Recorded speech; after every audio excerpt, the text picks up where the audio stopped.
खूप खूप स्वागत. मध्यंतरी 2 दिवस आपल्या व्हिडिओ सादरीकरणामध्ये माझा खंड पडला. कारण मी परदेशी गेले होते, तिथून आले, तर त्यामुळे 2 दिवस व्हिडिओ नाही करू शकले. त्याबद्दल क्षमस्व. आता आजचा जो व्हिडिओ आहे, आजचे लेखक आहेत कौस्तुभ केळकर नगरवाला आणि नुकताच फादर्स डे होऊन गेलेला आहे. त्यानिमित्ताने ही त्यांनी लिहिलेली कथा आहे, ती मी आज सादर करत आहे. तर कथेचं शीर्षक आहे बापदेव.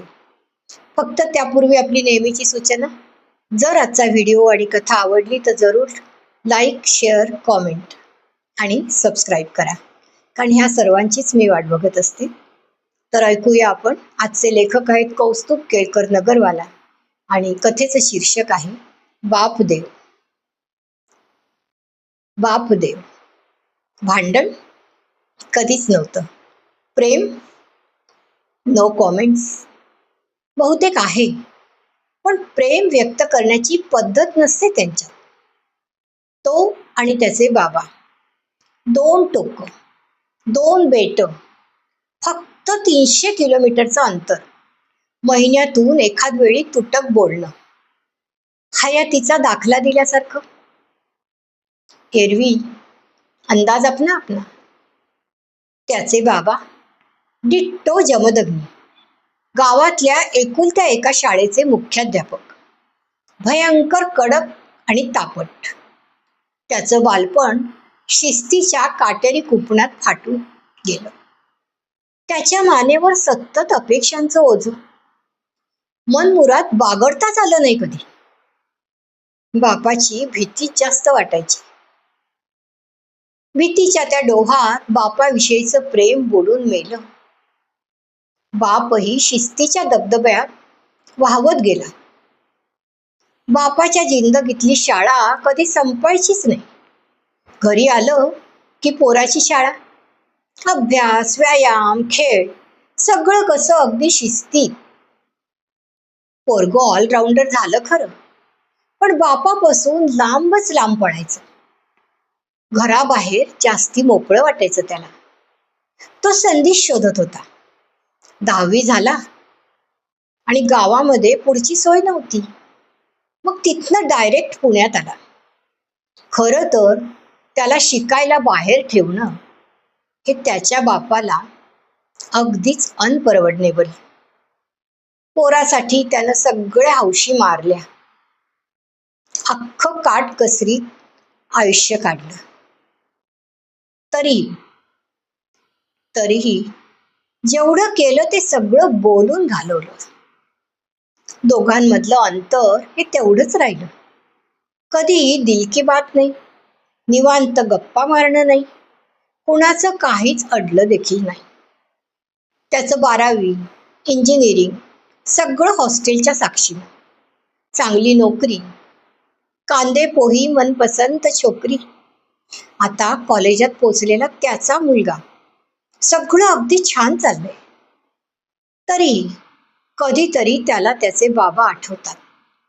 नंतर नंतर वाटतं बरंय, लांब आहेत ते. एकदम कम्फर्टेबल वाटतं त्याला.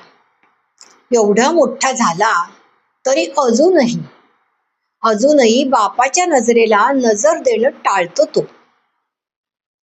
घाबरत नाही आता, तरी कम्फर्ट वाटतच नाही. पोरगा एवढा मोठा झाला तरी बापासाठी लहानच. टोचून बोलण्याची एकही संधी बाप वाया घालवत नाही. 2 पॅरलल लाईन सारखं झालेलं. गळा भेट नशिबीच नाही. त्याच्या आईचं मधल्यामध्ये सँडविच. असं हे नेहमीच व्हायचं. आई होती तोवर. वरचेवर भेटी, फोन व्हायचा आई होती तवर. आई गेली आणि संपलं सगळं. मी काही तुझ्याकडे पुण्याला येणार नाही, त्याच्या बापाची आकाशवाणी. तसं त्यांच्याच्यानं सगळं मॅनेज होते अजून तरी. महिन्यातून एखाद वेळी फोन, त्याच्याशी 1-2 शब्दांचं बोलणं. जास्त बोलणं सुनबाईशी. आणि नातवाशी. चालते. काल त्याचं पोराशी वाजलं. त्याच्या मते चूक पोराचीच होती, अगदी 100%. तो सटासट बोलला. त्याच्या बायकोच्या मते वाटेल ते. त्याचा पोरगा आता लहान नाही, हाताशी आलेला, एकदम कूल. बापाचा हात हातात घेतला, एक छानशी मिठी मारली आणि सॉरी बाबा, कोण चूक आणि कोण बरोबर हा हिशोब आपण नंतर मांडू, आणि वाटलं तर नंतर भांडूही, पण काय वाटेल ते हो, आपलं नातं बिघडायला नको. एक सांगू, तू न आत्ता एकदम आजोबांचा मुलगा शोभतोयस. अजून एक, मी ठरवलंय, चूक अगदी कुणाचीही असो, पण सॉरी मीच म्हणणार. बाबा आपला बाबा असतो, बाबाशी कधी भांडायचं नाही. पोराचा हात हातात धरून तो मन मोकळा रडला, गळ्यात पडून नाच नाच नाचला. पटलं, आपलं पोरग खरंच बाप आहे. पटलं त्याला. तो कामाला लागला. उद्या की परवा, नको आजच, आत्ताच. तो आणि त्याचा पोरगा 300 किलोमीटर गुहागरला सुसाट. गेल्या गेल्या बापाच्या पाया पडला. बाबा, वास झालं, आता पुण्याला चला. काय झालं कुणास ठाऊक. बाबा मनापासून म्हणाले, कसं आहेस? नक्की येईन. आधी माझ्या नातवाशी नीट वागा, मग बापाला बोलवा. बाबा हसत हसत म्हणाले, एक हलकीशी बोनसाय मिठी. त्याचा पोरगा हुशार.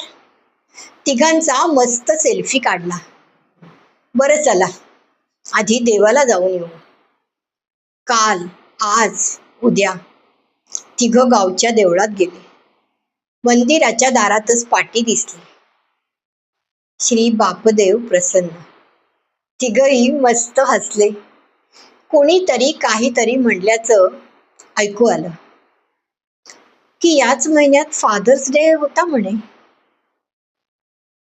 खरा खुरा आजच सेलिब्रेट झाला म्हणायचा.